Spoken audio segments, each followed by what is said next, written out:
Good day mga kalingap! Magandang araw po sa inyong lahat. Muling nagbabalik, Charlotte of Cebu po. Welcome po sa channel ni Kuya Val Santos Matubang. Isa na lang pong talakayan ang magaganap sa araw na ito. Isa sa mga beneficiaries po ni Kuya Val at ating bibisitahin at makikipag-bigay update po tayo patungkol sa buhay-buhay niya ngayon. Kasama po natin si Baby Alivio Vlogs. May dala po tayong isang sakong bigas at saka si Engineer Agul. Tao po! Tao po, makikiabala po. Magandang hapon po ate. Pasok po kami. Pwede po ba kayong maistorbo? Okay po na. May dala po kaming bigas. Galing po kay Kuya Val. Ang linis naman po. Ito po yung bahay niya, mga kalingap. Napakalinis na talaga. Pasok po. Ako pa nagsabi na pasok po. Ako po kayo. Kasi parang bahay ko lang. Ako nagsabi, pasok po. Pasensya na po kayo, ate. Ate, dito po tayo, makikipagkwentuhan lang po ako sa inyo. Pwede po dito kayo? Dito po tayo. Di ba against the light? Sarado lang natin ang sa ganun. Ay, dito po kayo. Dito po. Ayan. So, ito po ay lang po, ate, makikipag-update lang po kami, makikipagkwentuhan patungkol sa bagay-bagay. Pumunta na po kami kanina, tapos wala daw po kayo, nasa school po. Opo. So, kayo po si ate Nanay Flor. Nanay Flor. Nanay Flor na ang tawag ko sa inyo. Nanay Flor. Okay. Kamusta po ngayon si Nanay Flor? Maayos na po kasi andyan ng kalingap. Maayos na dahil sa kalingap. Po. Dati po lagi kami gutom, ngayon din na po. Palagi kayong gutom? Dati? Okay. So, yun po yung magiging kwentuhan po natin ngayon, Nanay Flor. Lang tayo, balik tanaw sa naging buhay mo noon. Paano ba napabago ng Team Kalingap ang buhay nyo ngayon? So, kamusta po yung buhay? Yung buhay nyo po ba noon, paano mo po maisalaysay sa amin? Sobrang pong hirap nun. Gaano po kayo kahirap? Ay, pasensya na po. Hindi ko po kayo inaano. Hirap, sobra. Ito po yung balik tanaw lang mga kalingap, Kasi nga, ang dami na pong beneficiaries ni Kuya Val. And then, hindi po sa lahat ng oras ay nabibisita po natin sila. So, sa pamamagitan po natin sa ganitong field interview, binibisita, inaalam kung kamusta na ang naging buhay nila ngayon. Baka may mga concern pa silang nais iparating sa atin. So, yun, kakwentuhan nga natin si Nanay Flor. Tayo'y biglang nagbalik tanaw lang po sa buhay niya noon. Gaano po kayo kahirap, Nanay? Sobra po. Kasi, Kasi po, may na po ang katawan namin, mag-ina. Lubong po kami sa sakit. Sa sakit? Opo. Nagkasakit po kayo dati? Opo, alas mapotol na din ang hini ako. Naging critical. Opo. Tapos, dyan po sa kapitbahay ko, kay asawa ni ex-kapitan na Hera, dyan pa ako tumakbo. Kasi, sabi ko po, mamatay man ako ng time na yun. Nung po may iwan sa kanilang anak ko, na makahirap po sobra. Grabe, inaamin ko po. Hirap talaga, sobra. Araw-gabi pa ko umiiyak. Kasi wala po kami makain, hindi po ako makatrabaho. Tapos, sobra po talaga. Lalo na po nung mamatay ang asawa ko. Mas lalong naghirap. Lalo po. Wala na sa amin nagbubuhay. Wala ka nang naging katuwang. Opo, pero malaking tulong din po yan si Sigmaya. Asawa po ni Fiorel. Malaki po din yan ang tulong sa amin. Siya po noon ang aking kumbaga nanay, kapatid, sandalan. Siya po. Hindi niya ako binibitawan noon. Napayuan niya ako. Pinapakain kami po. Alam ko po, may limit lang po ang niya. Hindi pa siya gaya ni na Kuya Val. Na malakas na, pero Sigmaya, salamat po. Iyan po si Sigmaya ang kauna-unahang vlogger na nakatestigo po sa kahirapan namin. Opo, si Sigmaya po. So, yan po ang dahilan kung bakit hindi niyo po siya nakakalimutan. Opo. Kasi ang laki ng papel na kanyang ginagampanan. Hanggang po nalibing ang asawa ko. Hanggang nung kanina lang. Mm-mm. Siyempre, madami din po siya tinutulungan. Kaya, naiwan na rin kami na.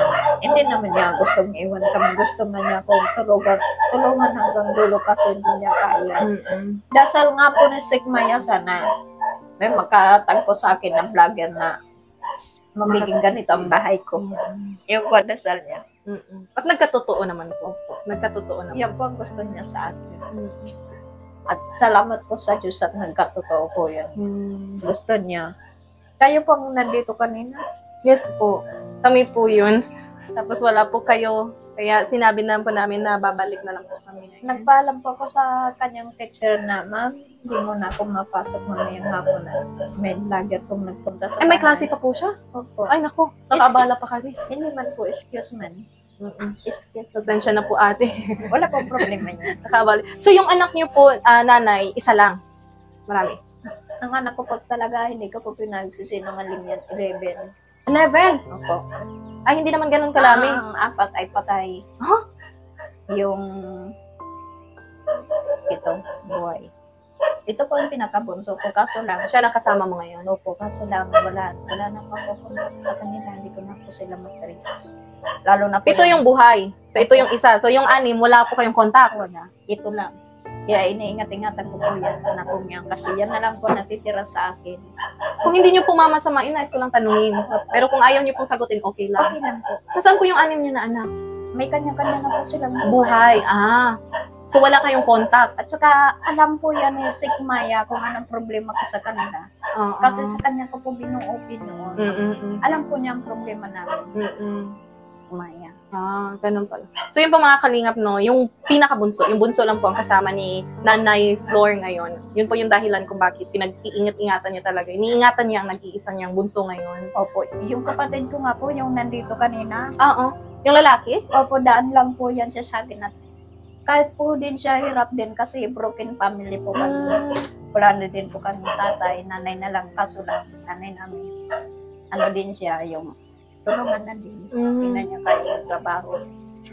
Kaya wala din sila. Kanya-kanya na kami ng ano. Ang kapatid ko nga, sinilip na ako dito kahit wala siyang makain, wala siyang paggastos sa sarili niya, makita lang kami. Kanya-kanya po kasi kami ng buhay. Kanya-kanya kami binubuhay ng aming mga sarili. Ako po hindi makatrabaho kasi hindi pa ako nakakatrabaho. Kung wala pong tulong ng Diyos sa akin, na dinadala siyang tao ko dito, Hindi mo alam kung anong magiging buhay opo, mo. patay na kami, sure. Yun po yung tingin niyo. Kung wala pong naging instrumento yung Panginoong Diyos sa inyo, baka wala na kayo dito. Wala na. Sa sakit pa ng... Ano pong naging sakit mo? Nagpa-check up ako ng 2 beses sa private na doktor. Yung binibigay po ni Nakalingap from na pera. Bumagsak daw po yung bukong katawan, yung sa loob ng ano ko, pati raga ko, puso. Kaya daw nahirapan na kuminga. Yung puso ko, mahina ng ano. Wala daw kasi vitamins na napasok sa katawan ko. Paano nga po ako magkaka-vitamins? Wala po kami makain. Napakahirap po. Tapos, hindi pa ako tumigil kakadasal sa Diyos. Sa araw ko, bimiyak pa ako sa kanya. Para pa kung bata ba kulit. Lord, tulungan mo ako. Sana may vlogger na maayos ang bahay namin. Kaya, si Kalinga Prab, habang pa ako nabubuhay, utang na loob ko po ito sa kanya. Nawa po, huwag naman natin babayan si Kuya Ram. Ang swerte ko po natagpuan nila ko. Tulong po talaga ng langit ang Kalingap sa amin. Yan po masasabi ko. Blessing po sila ng Diyos sa amin. Kasi mula po nila kami natagpuan. Masarap po baga mag-alagang Kalingap. Totoo yan. Masarap po mag-alagang. Ang laki ng pagbabago ng buhay mo ngayon dahil sa kanila. Dahil sa instrumentong binigay ng Diyos sa inyo. Ang dinasal ko noon sa Diyos ay tinugon niya ng katotoo po lahat. Tapos, dahil hindi po madali maging isang magulang, maging isang ina. Opo. Kahit kakainin mo na lang, ibibigay mo pa sa anak mo. Ibibigay mo sa anak mo, lalo na pag madaling sa'yo, anak ko, lalo na pag gabi, mama, gutom na ako. Tapos maiyak sa'yo. Nandudurog talaga yung, ano ko, no, naiyak talaga ko. Lalo na kung wala kang maibigay, no? Opo. Pero ito po ang sekreto ko. Iisa, na kahit po, lubog na lubog ka sa hirap. Hirap na hirap ka na po, halos may sipan mo. Wala ka ng pag-asa. Basta po, huwag ka lang gagawa ng masama. At andyan po ang Diyos handang tumulong sa iyo. Mm. Bibigyan ka pa ng ganting pada pag gumawa ka lang ng mabuti. Yun po nakita ko sa kanya. Ano siyang tunay. Totoo yan. Ay, ito po yung anak ni Nanay Flor. Anong pangalan mo? Anong pangalan mo? Pilomino pa. Okay. Ilang taon ka na? 7. Mahal mo ba si Nanay Flor? Mahal mo? Bakit mo mahal ang nanay mo? Bakit? Pwede ba naming malaman kung bakit mo mahal ang nanay mo? Bakit? Dahil inalagaan ka niya. Totoo ba? Minahal ka rin niya. Minahal ka ng nanay mo. Nagsumikap siya para sa iyo. So mag-aral ka ng mabuti, ha? Anong grade ka na?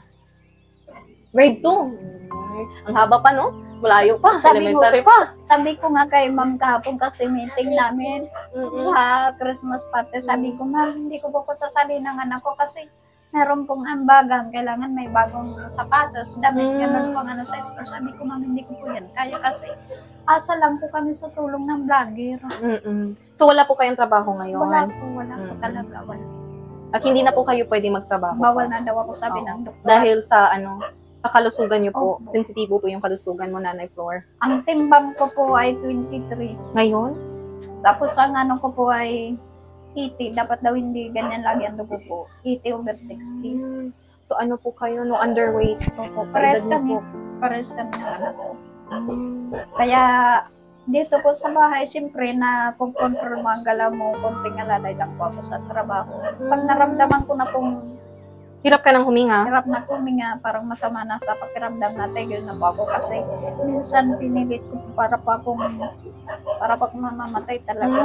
Ang hirap naman yan. Po, Ang hirap. Kasi sobra. limit lang yung galaw. Makikita naman po natin mga kalingap, no, na talagang may iniindang sakit or karamdaman po si Nanay Flor base po sa kanyang physical. So ayun po sinasabi at nabanggit na rin niya na hindi siya pwedeng magtrabaho dahil nga maselan ang kanyang kalusugan. Laking pasalamat na lang po natin kasi nandito po yung Team Kalingap, lalong-lalo na si Kalingap Rab. Opo. Siya yung nagbibigay sustento po sa inyo. Opo, siya nabigay sa amin talaga, siya natulong sa amin.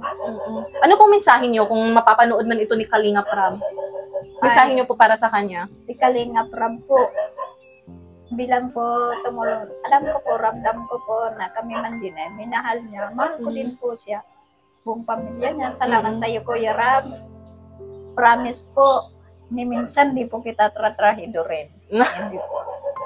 Sa pera, hindi po. Umaasa lang po ako sa tulong mo. Wala pa ako ibang inaasam kundi Kalingap lang po talaga. Kalingap Rab, wish ko po sa iyo sobra pong blessings ang bigay sa iyo ng Diyos. Kasi alam ko po ginagamit siya ng Diyos sa amin. Yeah, totoo po yan. Sila Kalingap Rab, Kuya Bal. Opo. Kaya dinadalangin ko din po sila na wag man din sila pababayaan. Ligtas man sila sa lahat ng kasamaan. Kasi lalo na po sa kalusugan, naranasan ko po ito sa sarili ko na binigyan ako ni Kuya Rab ng 10 kilos. Anong ginawa niyo po sa Bigla pera? ako nagkasakit yan, hindi pa ako makagalaw. Wow. Mabuti po binigyan niya ako ng pera na kapagamot po. Makapagamot. Nakabili pa ako ng mga prutas. Inaano ko po siya, kinukuskus para ko malunok yun. Inutosan ko po ng anak ko. Kaso lang di pa niya po kaya. Kung hindi ako nabigyan ni Kuya Rab ng pera, baka wala na din po ako. Kasi Ang hirap. ang hirap po. Sobrang hirap po yung kalagayan ni Nanay Flor. Isipin niyo pa naman, hindi siya makapagtrabaho. Paano na lang kaya kung wala yung Team Kalingap? Ay, Kung wala po yung sustento or talaga. tulong ni Kalingap Rab or Kuya Val. Opo. Hindi niya maisip kung anong magiging buhay niya ngayon. Wala pa akong katapat na salita na may bibigay sa Kalingap team. Kasi napakabuti po nilang tao talaga. Tinutulungan kami. Totoo yan. Kahit po tapos ng bahay ko, diretso po ang tulong niya sa amin. Kasi kung wala po sila, patay po kami sa gutom. Patay po kami. So, Nanay Flor, alam naman po natin mahirap maging single mother. Opo. Anong mensahe mo sa mga nanay na may parehong sitwasyon po sa inyo? Masasabi ko lang unang-una po, wag po tayo makakalimot kumapit sa Diyos. Number 1 po yan. At saka wag po tayo panghihinaan ng loob kasi nangyari po yan sa akin talaga na Napanghinaan po kayo ng loob? opo, na huling hininga ko na magalaw lang pa ako ng ganyan. Hindi na kaya. Mahirap. Parang putol na po ang hininga ko. Nandito na lang ko, naramdaman ko siya dito na lang. Ang tao po pala, pag mamamatay, nakakaramdam po siya ng sobrang pagod, sobrang hina. Tapos, yung hininga mo po, pag dito na lang palang hininga ng tao, ito hindi na po ito nasama. Di ba po pag nahinga tayo, Oo, yan. sama po ang tiyan. Pag hirap na palang tao, dito na lang, hanggang dito. Hanggang mapuputol na siya. Sabi ko, Lord, kung hanggang dito na lang ako, bahala ka na sa anak ko. Wala na akong magagawa, sabi ko. Kasi alam ko, parang katapusan ko na talaga. Umabot na ako sa talagang, ano na. Ramdam mo na, Upo. na yun sana. Sabi ko, Lord, kapag namatay ako, sabi ko, pagpatay na ako, ikaw ang sumundo sa akin, ikaw ang kumuha sa akin, ayoko sumama kay Satanas, sabi ko. Tapos sabi ko, kung hindi ko pa oras, tulungan mo pa ako makahinga ulit. Alam niyo po, hindi ko talaga mapaniwalaan yan. Nakatulog pa ako bigla. Pagising ko po, umaga na, buhay pa ako. Halos po magtatalon ako ng saya, ng tuwa. Sabi ko, Lord, salamat, nakikita ko pang anak ko. Ang galing. Umabot pa ako sa talagang sa halos kamatayan na siguro. Pero yung isip ko po, dyan talaga ako tumakbo. Dyan sana ako kahit anong mangyari sa akin, mamatay na ako, tanggap ko na kasi may naiwanan ko yung anak ko sa kanila. May taong pinagkakatiwalaan ka na para sa anak mo. Alam kong hindi nila yung pababayaan. Pero napakabait po ng Diyos. Opo. Napaka-milagroso. Opo. Yung buhay na meron ka, isa pong milagro. At may dahilan yan kung bakit hanggang ngayon ay nandito ka pa rin. Opo. At saka, sana, wag na wag po natin ipagpapalit ang Diyos sa kahit na ano pong bagay dito sa Ang mundo. tunay. Dahil siya po ang tutong buhay natin. Kahit po humiga tayo sa pera, magkamal po tayo ng pera, kahit makuha mo pa ang kayamanan nitong buong mundo, wala po yung kwenta kung wala kang Diyos kasi siya po ang mayari ng ating buhay. Pag binawi sa iyo ang hininga mo, sayang ang pera mo. Totoo yan. Opo. So, ang dami po natin natutunan ngayon mga kalingap, no? Kay this guy, almost same lang po yung sitwasyon nila na isang nanay at naghihirap din. Pero nabuhay po sila, nabigyan po sila ng pag-asa dahil walang iba po, yung pananampalataya talaga. Pag may pananampalataya, if you have the faith talaga, walang imposible. At saka pag nananalig po tayo sa Diyos, huwag po natin sasamahan niya na yung kahirapan natin yan ang maging dahilan natin para gumawa tayo ng masama, manloko sa kapwa. Oo. Magagalit mo lalo sa atin ng Diyos, baka po tayo patayin lalo. Opo. Yun ang naanuhan ko. Nakalagpas po ako sa pagsubok niya, kaya salamat sa Diyos at buhay pa kami. Oo. Mag-ina. Hindi ka talaga pinapabayaan. Opo. Alam ko po ang mga dumarating sa akin galing dito sa Diyos. Lahat po ng pagsubok, ibang At klase saka, ng pagsubok natin. Kaya po sina Kalinga Prab, sina Kuya Bal, sa ganang biyaya kasi malapit po sila sa Diyos. Totoo. At nagbibigay din po sila ng tulong sa mga nangangailangan. Nagagawa po nila ang kautusan ng Diyos.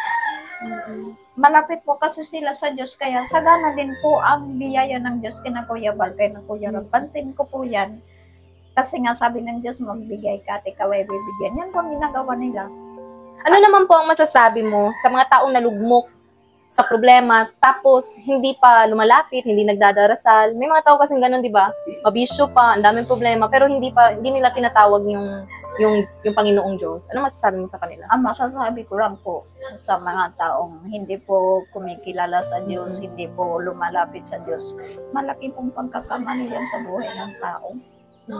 Kasi ako po, pinatunayan ko na po talaga sa sarili ko, kung wala ang Diyos, patay na kami mag-ina. Hindi kami makikita ni na Kuya Rab, na Kuya Bal, sa totoo lang. Kung wala ang Diyos, wala na kami. Pero sa awa ng Diyos, dinala sa akin sina Kuya Bal, sina Kuya Rab, natagpuan ko nila ako. Kasi alam ng Diyos na silang makakatulong sa akin ng mga pangangailangan ko, katulad ng bahay. Ang pakalaki po, ang ganda ng bahay. Sobra. Wala po ako masabi. Ang ganda nga. At saka ang linis pa. Kasi sabi ni Kuya Rab, ingatan mo ang bahay mo na yan. Kaya, iniingatan mo talaga. opo, kasi remembrance ko yan sa kanila. Oo. Napakahirap pag nag-uupa lang, nag-rent Ay, ng grabe bahay. po. Kasi buwan-buwan mo iniisip kung saan ka maghahanap ng bayad. Hindi ko po kaya. Ang hinihingi ko nga lang sa Diyos noon, yung bahay lang na, kahit ganito lang po, magkaiga lang kami ng mag-ina, kahit tagti-tagti lang po, basta may dingding, kahit plywood lang. Yun lang po, hindi ako naghahangad ng ganito. Pero sobra pa yung binigay Pero ng ang Diyos binigay po ng Diyos ito. Maniwala lang po kayo sa Diyos. Sa lahat po na naghihirap, huwag po kayo susuko at mayroon gagamitin ng Diyos talaga para sa inyo. Sina Kuya Bal, Walang imposible talaga sa Kanya. Opo. Manalig lang at manalangin. Opo. Opo. So, yung po ng mga kalingap, ang ganda. Parang related din po talaga ito, na parang konektado na sa naging buhay din ni this guy, na wala silang ibang pinapahiwatig. Itong dalawang nanay na nakausap natin, na panayam, isa lang po talaga yung yung mensahe nila, manalig, magdasal, at magtiwala. Kasi hindi po bulag ang Diyos. Opo. Kusang kumikilos na yan, lalo na pag totoo po yung panalangin natin. Opo. Totoo yan. Totoo yan. Yung walang, sa puso. oo, galing sa puso mo, yung walang halong biro, hindi mo pinipeke, no? Opo. Ramdam yan. So, alam niya yung Diyos ang laman ng puso mo. Totoo yan. At saka isip mo. Yan. Alam ko niya. Ano nangyari? Paano siya? Nahulog siya? Nahulog? So, yung po mga kalingap, no? Ang daming nating natutunan. Iba't ibang talaga yung takbo ng istorya nila. At napapamangha ulit ako. Lalo na sa mga nanay na walang ibang rason kung bakit nagpakatatag sila dahil lang talaga sa kanilang anak. Opo. No? Opo. Totoo pa talaga yan na ang anak ang nagbibigay ng lakas sa mga nanay. Kasi nabasa ko din po yan. Yung babae pala pag hindi siya nanganganak, isinasara ng Diyos pala yung kanyang bahay bata. Uy, wala pa ko anak ay. Natakot naman ako yan. Opo, sabi yan ng Diyos. Pero pag gusto kanyang paanakin, paanakin ka. Lord, sa tamang panahon, Lord. Kaya iingatan ang mga anak kasi pinagkakatiwala din po yan ng Diyos. Totoo yan. Totoo yan, no? Ang dami din gustong maging nanay. Opo, Anong masasabi mo? Ito ay marami ding mga nanay hindi nakikinig sa atin. May mga mag-asawa din na hindi pa makabuo. Anong mensahe mo sa kanila? Nako, iisa lang po ang solusyon dyan. Isa lang po talaga. Walang patid na dasal. Magmakawa po kayo sa Diyos dahil hindi po kayo bibiguin basta totoo lang po kayo sa Diyos. Diyos lang po ang magbibigay ng anak. Walang iba. Totoo yan, no? Opo. Yes. At siya may sabi po niyan, siya ang naglalagay para magkaanak ang babae. Bago na andyan pa lang pala tayo sa loob ng tiyan ng nanay natin, alam na niya kung anong itsura mo ang ilalagay sa iyo. Yeah, siyang tunay. Kaya huwag po kayo susuko, huwag mawalan ng pag-asa. Huwag kayo mawalan ng pag-asa. Manalig po kayo ng totoo sa Diyos at alam po niya yan. Tingnan niyo po ako. Ako po, tingnan niyo po ako. Kung wala po ikaw yung magbibigay, halimbawa, testamento. Opo, tingnan niyo ako. Wala pa po trabaho, patay na asawa ko. Wala akong hinasana na kahit na ano, pero may dinala ang Diyos po sa amin. Para sa'yo. Opo, para kami makakain. Nakakakain po ako, nakakahawak ako ng pira. Wow. Wala naman pa po inasan ko din sa Diyos lang talaga. O, tingnan niyo po, kaya Thank huwag po God. kayo sa suko. Yeah. Sama-sama po tayo, kapit sa Diyos lang po. Tingnan mo sina Kuya Rab, Kuya Bal. Sige lang sila. Kasi ginagabayan po yan ng Diyos si Kuya Rab. Si Kuya Bal. Ang galing ng mga kwento nila. At napahanga talaga tayo, no?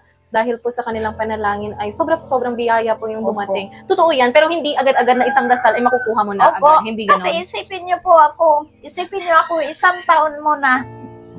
Isang taon yung pagsubok. Opo, isang taon po yun. Lahat, sakit, yung katawan mo, hindi ka makatrabaho, tirahan mo. Mayroon pang panahon na pipintasan ka pang aswang. Ganon? Yung bahay nyo, siyempre gabok-gabok na, May tangkal mga ng baboy. Ganon? Opo, Grabe naman yan. lahat po po yan, dinanas, lahat na pang... May mga tao pang naninira, gumagawa ng kwento. Opo, tapos sasabihin pa, nagagawa-gawa ko ng kwento, nagsisinungaling. Pag ikaw sinungaling, hindi ka kaawaan ng Diyos. Totoo yan. Hindi ka kampi ng Diyos kung masama ka. Ito yung magpapatunay kung isang tao talaga ay Opo. masama, hindi yan binibiyaan. Sabi ko, kung masama ba ang gawain ko sa Diyos, bakit binigyan niya ako ng ganito? Ito pong bahay ito. Hindi po biro ang gastos dito. Totoo. Hindi madali ang magpatayo Opo. ng isang bahay. Sino ang tao nga, hindi naman lahat. May tao na makatulong isa, dalawa, hindi ganyang kalaki, ayaw na. Totoo. Pero isipin niyo po ito. Ito ay pinagkaloob talaga sa inyo. Opo. Kaya napakabuti po talaga ng puso ni Kuya Rab. Ina Kuya Bal. Oo, dahil sila talaga yung maging instrumento Opo, sa ating lahat. hindi sila nang hinayang, kaya kayo po, kahit saan kayo bumaling, huwag po kayo makakalimot sa Diyos. Yan lang. Kahit hanggang kamatayan na. Paulit-ulit pong sinabi ni Nanay Flor, hindi po nagbabago yung sagot niya kahit ano pa yung mga tanong natin, isa lang po talaga yung sagot niya. Manalig, maniwala. Opo. Dahil wala po talagang imposible pag tayo ay nagdarasal lang. Yung iba kasi naduda, hindi yan kaya may pagdududa, oo, ganun. Pero ako, ito, may prueba na po ako. Nabago pa pero hindi po madali. Dadaan po talaga tayo sa lahat ng pagsubok. Pero wag po kayo mag-isip na porque nagdasal kayo, agad-agad ganito. Totoo. Marami pong pagsubok ang Diyos. Susubukin kanya po kung kakayanin mo yan. Yun yan, pag nasa pagsubok po tayo, wag po tayo mag-iisip ng masama. Na manluloko tayo ng kapwa, magiging gahaman tayo sa pira, wag po ganun. Yes. Ang gagalit po ang Diyos ng ganun. Imbis nakaawaan ka, paparusahan ka. Yan po ang nakuha kong leksyon sa Diyos. Galing. Ang ganda po ng mensahe mo, Nanay Flor. Ito po ay isang, yung mensahe niya ay parang pinamulat din sa atin na, lalo na yung mga taong nakalimot na. Opo, marami na. Nakalimot na sa Panginoong Diyos, kung anong meron tayo ngayon, gano'n. Pero pasalamat tayo sa ganitong paraan, siya na mismo ang nagpapatunay kung paano binago ni Lord yung naging buhay ni Nanay Flor. Opo. So naway ang interview na ito ay sadyang napakaseryoso ng mga kalingap. Dahil nga hindi din madali yung naging takbo ng buhay ni Nanay Flor. So maraming salamat sa nanood, sa nakinig, at naway maging silbi itong inspirasyon sa inyo, lalong-lalo na sa mga magulang na parang pag-give up na. Down na. Down na. Yung parang pasuko na baga. Oo. Ito po yung sign, wag po kayo panghinaan ng loob. Opo. Magdasal lang po tayo. Opo. Keep praying lang. Opo. No? Maniwala po tayo kasi wala po talagang imposible sa Kanya. Opo. Kung tingin natin yung problema natin ay wala ng solusyon, hindi po totoo yan. Ang Diyos po, naramdaman ko po yan. Kung kailan ka hinang-hina wala ka ng pag-asa sa isip mo, diyan ka niya tutulungan. Kasi ganyan po nangyari sa akin. Sambitin mo lang ang pangalan mo. Opo. At siya'y nandyan. Opo. Yan po ang number 1 natin sa data sa kahirapan ng Diyos. Totoo. Sa lahat ng bagay. Opo. Hindi lang sa paghihirap. Kasi yung ilan din, pag yumaman na, nasa kaligayahan, nakakalimutan. Wala. Ang tao na iba, minsan hindi po lahat. Pag marangyan ang buhay, limot ng Diyos. Oo, totoo yan. Makalala lang siya pag may problema, stage 3 na, stage 4 na, cancer. Bakit kaya ganun, no? So ito paalala din sa ating lahat na kahit yung problema natin hindi man ganun kahirap or kung anong meron tayo na sobrang yaman na, wag po tayong makalimot. Kasi lahat ng biyaya ay nanggaling sa Kanya. Akala po natin, wala lang po sa Diyos ang mga ginagawa natin. Nakikita po tayong lahat. So kung ano yung binigay niya, kaya niyang bawiin yan. Opo. At napapatunayan ko na din yan. Totoo real talk. Nasi-share lang natin. So ayun na po, Nanay Flor, may pinabot po palang 1,000 si Kuya Bal Santos Matubang. Para kasi may dala na po tayong bigas. Ito po ay pang ulam. Kuya Bal, salamat. May mabibili pa ako ditong ulam. Salamat po, Kuya Bal. I love you po. Sa inyo ni Kuya Rabis na miss ko na din po yan sila. Busy kasi sila, pero huwag po kayong mag-alala. Baka isang araw. Kasi sa kabisihan po nila, ito, hindi niyo po kami nakakalimutan. Yan po ang kinabibili po sa kalimutan. Yan po yung rason kung bakit nandito po tayo, no, yung pa-field natin. Kasi nga dahil busy sila, tayo na mismo ang mag-aabot ng tulong sa kanilang mga beneficiaries. At nang sa ganun, ay mas lalo pa nating maintindihan yung kalagayan nila, makipagkwentuhan man lang, at magbigay inspirasyon sa inyong lahat. Yan. So dito na lang muna tayo magtatapos, mga kalingap. Maraming salamat. Naway, nabigyan po kayo ng pag-asa base po sa kwento ni Nanay Flor. Huwag po tayong huminto, laban lang po sa buhay. So dito na po magtatapos. Ito po ang inyong lingkod, Charlotte of Cebu. Ito po ang ating Kalingap Talk. See you next time. Bye!